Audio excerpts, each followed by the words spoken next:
Богуміл Грабл, надта гучная самота. Толькі сонца мае права на плямы. Йоган Вольфганг Гёте. 35 гадоў я працую на макулятуры, і вось моя лаўсторы. 35 гадоў я прасую паперу і кнігі. 35 гадоў я пэцкаюся літарамі так, што стаўся падобны да навуковых слоўнікаў, якіх за гэтых час спрэсаваў не менш як 3 тоны. Я збан поўны вады жывой і вады мёртвай. Варта трошачкі нахіліць і змяніць якусь думкі незямной прыгажосці. Я адукаваны супраць сваёй волі так, што нават не ведаю, якія думкі мае з мяне, а якія вычытаў.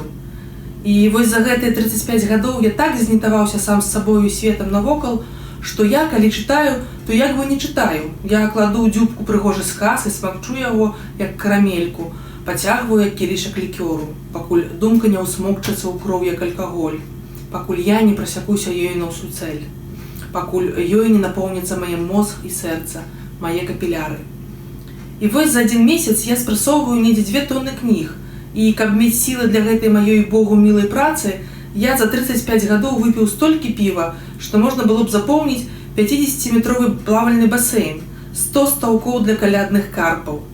І вось я супраць сваёй волі паразумеў і цяпер бачу, што мой мозг – гэта думкі, спрэсаваныя гідраўлічным прэсам, брыкеты ідэй, гарэшак для папялушкі моя галава, на якой выцвелі валасы.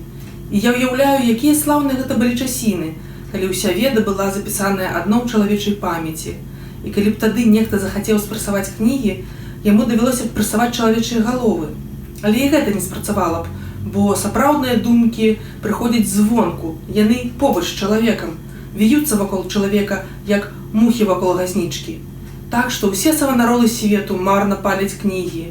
І калі гэтыя кнігі нясуць у сабе нешта вартае, чуваць толькі ціхі смех кніг на вогнішчы, бо прыстойная кніга заўсёды паказвае як бы з сябе, навонкі. Я купіў сабе такі маленькі калькулятарык, які памнажае і які здабывае карані, такі прыборчык памерам з даланю, і, насмеліўшыся, адкруціў шурбавёртам заднюю панель і спужаўся ад радасці, бо з палёгкай знайшоў у сярэдзіне плашачку з памерам з паштовую марку. Таўшчынёй з 10 кніжных старонак, а апроч яе паветра, толькі паветра, поўнае матэматычных варыяцыяў. Калі я сягаю вачыма прыстойнай кнігі, калі адсоўваю друкаваныя словы, ад тэксту застаюцца адно нематэрыяльныя думкі, якія носяцца ў паветры, спачываюць у паветры, сілкуюцца паветрам і ў паветра вяртаюцца, бо ўрэшце рэшт усё паветра, гэтак жа як кроў адначасова ёсць і адначасова яе няма ў святым прычасці. 35 гадоў я фасую макулятуру і жыву ў краіне, у якой 15 пакаленняў умее чытаць і пісаць. Я жыву ў колішнім каралеўстве, дзе было і ёсць звычка і маніі, цярпліва спрэсоўваюць у галаве думкі і вобразы, якія прыносяць неапісальную радасць і яшчэ большы смутак. Я жыву сярод людзей, якія за брыкет спрэсаваных думак здольныя аддаць нават жыццё. І цяпер усё гэта паўтараецца ўва мне. 35 гадоў я націскаю зялёныя і чырвоныя гузікі майго прэса. І зноў жа, 35 гадоў я п'ю піва літрамі, але не каб напіцца, я ненавіджу п'яніц. Я п'ю, каб лацвей думаць, каб падабрацца да самага сэрца тэкстаў. Бо тое, што я чытаю, гэта не дзеля забавы і не каб забіць час, і не каб лепей заснуць. Я, які жыве ў краіне, у якой 15 пакаленняў умее чытаць і пісаць, я п'ю, каб ужо ніколі не засынаць над кнігай, каб ад кнігі мяне білі дрыжыкі. Бо я падзяляю думку Гегеля, што высакародны чалавек крыху арыстакрат, а нізкі чалавек крыху забойца. Калі б я ўмеў пісаць, я напісаў бы кнігу пра найвялікшае шчасце і найвялікшае няшчасце чалавека. З кніг і ў кнігах я даведаўся, што нябёсы зусім негуманныя, і чалавек, які мысліць, таксама негуманны. Не таму, што не хоча, а таму, што гуманнасць не стасуецца з належным мысленнем. Пад маімі рукамі і ў маім гідраўлічным прэсе гінуць каштоўныя кнігі, і я не магу спыніць гэтай плыні і гэтага цячэння. Так што я не больш, чым далікатны кат. Кнігі навучылі мяне асалодзіць спусташэння. Я закаханы ў навальніцы і дэмантажнікаў. Я гадзінамі стаю, назіраючы, як падрыўнікі мерным рухам, нібы напампоўваючы гіганцкія шыны, вынішчаюць цэлыя кварталы, цэлыя вуліцы. Я да апошняй хвілі Не магу забыць таго першага імгнення, якое запускае ў паветра ўсю гэтую цэглу, усе камяні і бэлькі, каб потым наступіла хвіліна, калі дамы змінаюцца, як адзенне, а сядаюць, нібы заакіянскі параплаў ад выбуху катлоў на марское дно. І вось я стаю ў купле пылу пасярод сімфоніі трэску і думаю пра сваю працу у глыбокім склепе, дзе стаіць мой прэс, пры якім я працую 35 гадоў у святле лямпачак.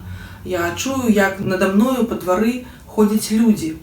І вось з люку ў столі майго склепа, як з нябёсаў, сыплюцца рогі дастатку з месціва мяхоў, скрынак і вязанак, з якіх проста ў люк пасярод двара выварочваюць макулятуру, завядлыя адкіды з кветкавых крамаў, упакоўку з універмагаў, старыя праграмкі і квіткі, абгорткі ад эскімо і плямбіру, кардон, які падсцілалі мляры пры рамонце, горы мокрай крывавай паперы з месабойняў, тонкія абрэзкі з фотаатэлье, чарнавікі з кантору ў пасках ад друкарак, букеты з прамінулых народзінаў. Часам да мяне падае загорнуты ў газету камень, бруку, каб папера заважыла болей, або выпадкова забытыя нажніцы і нажы для кардону, малаточкі і абцугі для выдзірання цвікоў, рэзніцкія швайкі, кубкі з засохлай кавай, а часам і сухія весельныя букеты з жывых кветак ці свежы пахавальны вянок са штучных. Усё гэта я 35 гадоў прэсую маім гідраўлічным прэсам. Тройчы на тыдзень грузавікі адвозяць гэтыя мае брыкеты на вакзал, у вагоны, а потым на паперню, каб там рабочыя разрэзалі дрот і звалілі маю працу ў кісліны і шчолакі, якія могуць расчыніць нават лёзы ад брытваў, што ўвесь час рэжуць мне рукі. І гэтак жа, як у плыні каламутнай фабрычнай ракі не-не ды блісне прыгожая рыбка, так і ў плыні макулятуры не-не ды вылызне карэнчык каштоўнай кнігі. Я адводжу вочы, аслеплены хвілінай, а потым лаўлю яе, выціраю аб хвартух і разгортваю, нюхаю тэкст, а потым, нібы варожачы па кнізе, прачытваю першы сказ, які трапіцца на вочы, і толькі потым адкладаю свой улоў да астатніх цудоўных знаходак у скрынку, абклееную абразкамі, якія нехта выпадкова закінуў у люк разам з малітоўнікамі. Бо потым гэта будзе мая мша, мой рытуал, не проста прачытаць кожную такую кнігу, але, прачытаўшы, укласці яе ў новы брыкет, бо кожны брыкет мне трэба пазначыць сабою, надаць яму мой характар, мой подпіс. Гэта мой галаўны боль, каб кожны брыкет быў асаблівы. Я штодня мушу застацца ў склепе долей на 2 гадзіны. Мне трэба прыходзіць раней на гадзіну, часам даводзіцца працаваць у суботу, каб прэсаваць гэтую несцякальную раку макулятуры. У мінулым месяцы прывезлі і скінулі мне ў склеп 6 цэнтнераў рэпрадукцыі знакамітых майстроў, 600 кіляў падмоклых рэмбрантаў і гальсаў, абодвух Мане і Клімтаў, і Сезанаў, і іншых слупоў еўрапейскага жывапісу. І вось я абгортваю кожны брыкет гэтымі рэпрадукцыямі. І ўвечары, калі брыкеты стаяць перад пад'ёмнікам у радочак, я не магу надзівіцца гэтай прыгажосці. Бакі, якой расквечаныя то начной вартай, то саскай, то сняданкам на траве, то домам шыбенікай і вернікай. І я адзіны ў свеце, хто да таго ж ведае, што ў сарцавіне кожнага брыкету спачылі тут разгорнуты Фауст, тут Дон Карлас, там у атачэнні гідкай акрываўленай мясной абгорткі ляжыць гіперыён, а там, унутры брыкета, у якім спрэсаваныя мяхі з-пад цэменту, знайшоў спакой, так гаварыў Заратустра. І вось я адзін у свеце ведаю, у якім брыкеце, як у магіле, ляжаць Гёте і Шыллер, а дзе Вёрдерлін, а дзе Ніцшэ. І вось я сам сабе ў пэўным сэнсе творцы, сам сабе глядач, і таму я штодня выціснуты і да смерці стомлены, раззлаваны і шакаваны, і каб зменшыць і паменшыць гэтую жахлівую аддачу, я п'ю літр за літрам, і калі іду па піва да гусанскіх, маю даволі часу, каб медытаваць і марыць пра тое, якім будзе мой наступны брыкет. Толькі для таго галонамі я п'ю піва, каб ясней глядзець наперад, бо я ў кожным брыкеце хаваю каштоўную рэліквію, дзіцячы сакрэцік, магілку, аздобленую завялымі кветкамі, залатой мішурой, каляровай ватай, каб звіць утульнае гняздзечка для кніг, якія цудам з'явіліся мне ў склепе, гэтак жа, як у тым самым склепе з'явіўся я. Вось чаму я не паспяваю працаваць, Вось чаму макулятура грувасціцца на крытым двары аж да паветкі. Вось чаму макулятура ў маім склепе засыпала ўсё, аж да люку, і выпірае з яго і працягваюцца аж да паветкі двара. Вось чаму мой начальнік часам распіхвае кіем макулятуру і крычыць мне ў люк з бурым ад злосці тварам: «Ганця, ты дзе? Каб цябе, кідай кнігу і працуй давай. Двор увесь засыпаны, а ты там унізе лунаеш у аблоках і дурнёй маешся». А я на падножжы папяровай гары сцяўся, як Адам у садах раю, і з кнігай у руках адкрываю поўнае страху вочы ў свет, іншы, чым той, у якім толькі што быў. Бо я, калі пачынаю чытаць, то пераношуся ў іншае вымярэнне. Я ўвесь у тэксце, мяне гэта самога здзіўляе, і я мушу вінавата прызнацца, што сапраўды лунаў у прыгажэйшым свеце, што быў у самесенькім сэрцы ісціны. Штодня я па 10 разоў дзіўлюся, як я мог так аддаліцца ад сябе самога. І вось, адчужаны і знішчаны, я нарэшце вяртаюся з працы, ціхі, паглыбленую медытацыю. Прабіраюся вуліцамі, мінаючы трамваі і машыны, мінаючы мінакоў у воблаку кніг, якія сёння знайшоў, і якія нясу дадому ў партфелі. І так ува сне пераходжу на зялёнае, не ўсведамляючы гэтага, не ўразаюся ані ў слупы, ані ў людзей, а толькі іду, патыхаючы півам і брудам. Але усміхаюся, бо нясу ў партфелі кнігі, з якіх я ўвечары спадзяюся даведацца штосьці пра сябе, чаго яшчэ не ведаю. І вось я іду па галаслівых вуліцах, ніколі не на чырвонае. Я ўмею рухацца несвядома ў падсвядомасці, у паўсне, на аўтамаце. І кожны брыкет, які я сёння спрасаваў, аціхае ўва мне. І вось ён усё цішэй і цішэй, і я проста фізічна адчуваю, што я спрасаваны брыкет кніг, і што ўва мне тоіцца кантрольная лямпачка кармы, як у лядоўні. Малюпасенькі вечны агеньчык, у які штодня падліваю алей думак, які я вычытаў на працы і супраць сваёй волі з кніг, якія цяпер нясу ў партфелі дадому. І вось я іду па вуліцы, ахоплены агнём, як дом у агні, як хлеў у агні. Агонь памірае дзеля святла жыцця, а дзеля агня ў сваю чаргу памірае драўніна, і варожы смутак тоіцца пад попелам. Я 35 гадоў прэсую гідраўлічным прэсам макулятуру.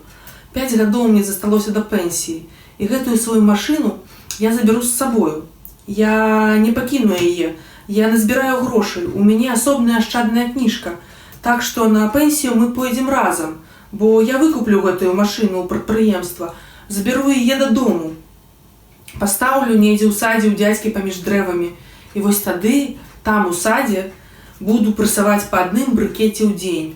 Але гэта будзе дасканалы брыкет, гэта будзе твор мастацтва, гэта будзе артефакт. У такі брыкет я ўкладу ўсе свае юначыя ілюзіі. Усё, што ўмею, усё, чаму навучыўся за 35 гадоў працы і на працы. І вось на пенсіі я буду пад уплывам хвіліны і натхнення ствараць у дзень па адным брыкеце з кніг, якіх у мяне дома больш за 3 тоны. Гэта будзе брыкет, за які не будзе сорамна.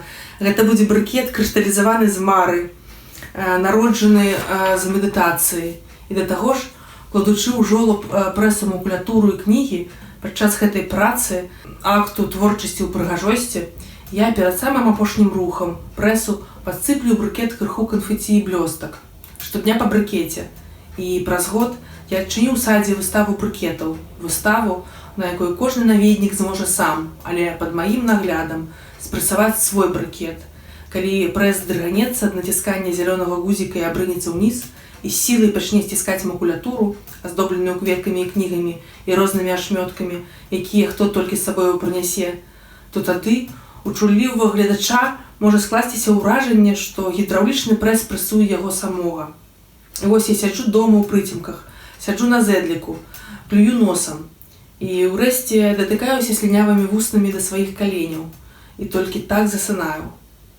Часам я сплю, звіўшыся, як венскае крэсла, да самай поўначы, і калі прачынаюся, я ўздымаю галаву, і нагавіцы на каленях у мяне мокрыя ад сліны. І вось я згортваюся клубочкам, як кацяня ўзімку, як спінка крэсла-гушкалкі, бо я магу дазволіць сабе раскошу быць самотным, хоць я ніколі не самотны. Я проста застаюся адзін, каб жыць у самоце, заселенай думкамі. Бо я такі сабе анфант тэрыбль вечнасці і бясконцасці. А бясконцасць і вечнасць відаць, горнуцца да такіх людзей, як я.